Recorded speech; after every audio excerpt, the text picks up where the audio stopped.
ஆதியிலே தமிழர்களுடைய பண்பாடு வேட்டி சட்டையாக இருந்தது. 50, 60, 100 வருஷத்துக்கு முன்பதாக ஆங்கிலேயர் காலம் வந்தபோது இந்த பேண்ட்ஸ், இந்த ஜீன்ஸ் இதெல்லாம் வந்தது. இப்படி ஒவ்வொருவருக்கும் உலகம் எதை திணிக்கிறதோ அல்லது ஜனங்கள் எப்படி இருக்க வேண்டும் என்று விரும்புகிறதோ அவைகளாய் இந்த ஜனங்கள் மாறுகிறார்கள். அது ஒன்றும் தவறில்லை, அது உலக இயல்பு, உலக வழக்கம். ஆனால் சபை எப்படி இருக்க வேண்டும் என்பதை கூட உலகம் தீர்மானித்தால் அது எவ்வளவு பெரிய அவலமா இருக்கிறது பிரியமானவர்களே. அன்பார்ந்த தேவ பிள்ளைகளே, இன்றைக்கு செய்தியினுடைய தலைப்பு Get back to the early church.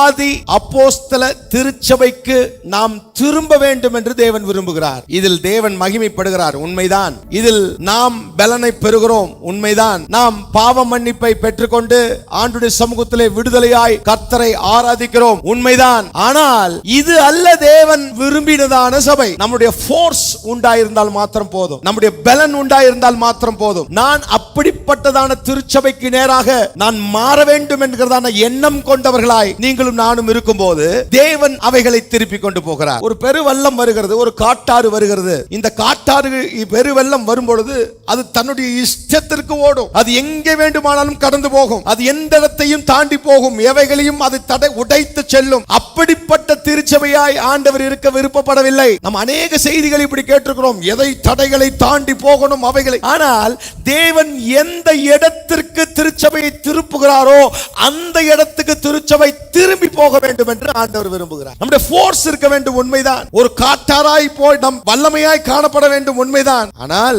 நம் இஷ்டத்திற்கு போவதல்ல திருச்சபை, தேவ இஷ்டத்தின்படி நடப்பதே திருச்சபை.